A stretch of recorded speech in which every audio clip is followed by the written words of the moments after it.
অন্নপূর্ণা যোজনায় এখনও যারা টাকা পাননি, রাজ্যের মুখ্যমন্ত্রী মাননীয় শুভেন্দু অধিকারী মহাশয় পরিষ্কার ভাষায় জানিয়ে দিলেন, যারা টাকা পাননি রাস্তায় চেঁচামেচি করে আর গড়াগড়ি দিয়ে কোনো কিছু লাভ হবে না।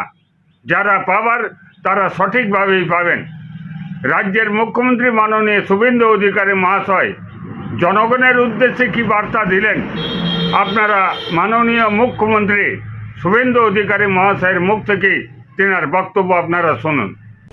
যারা পাওয়ার তারা পাবেন, আর যারা আমাদের ভোট দেননি, জীবনে দেবেন, তারা ওই রাস্তায় চিৎকার করুন আর গড়াগড়ি খান, কোনো লাভ হবে না। এই সরকার মাথা নিচু করার সরকার নয়।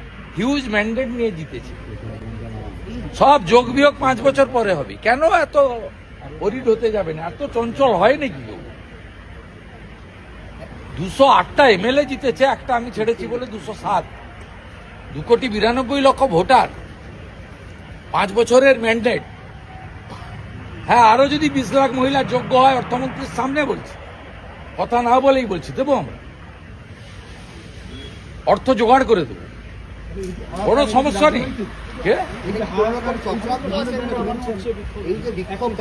কোনো বিক্ষোভ নেই। কোথায় কি বিক্ষোভ?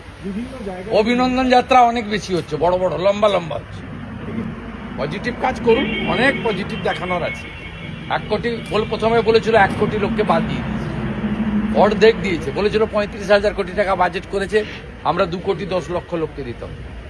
তা 1,50,00,000 লোককে দিতেন 21, 22, 23, 24 লোকসভা ভোটের আগে পর্যন্ত 500 টাকা।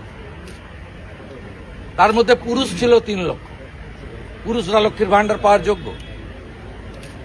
অতএব আপনাদের এগুলো নিয়ে বিচলিত হওয়ার কারণে ঠিক লাইনে আছে। পোর্টালে আপলোড করতে বলুন, সব পাবে। আয়ুষ্মান ভারতও পাবে, যে আয়ুষ্মান ভারত পাবে না, মুখ্যমন্ত্রী স্বাস্থ্য বীমা পাবে।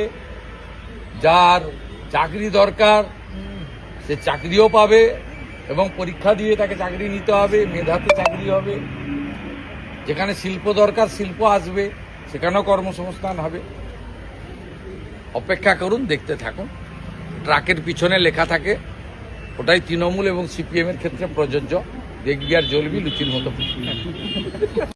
অন্নপূর্ণা যোজনা সহ কয়েকটি প্রকল্পের কথা রাজ্যের মুখ্যমন্ত্রী মাননীয় শুভেন্দু অধিকারী মহাশয়ের মুখ থেকে আপনারা শুনলেন। দর্শক, যা বলার আপনাদের গুরুত্বপূর্ণ মতামত প্রদেশ টিভির কমেন্ট বক্সে অবশ্যই লিখে জানাবেন। সকলকে নমস্কার।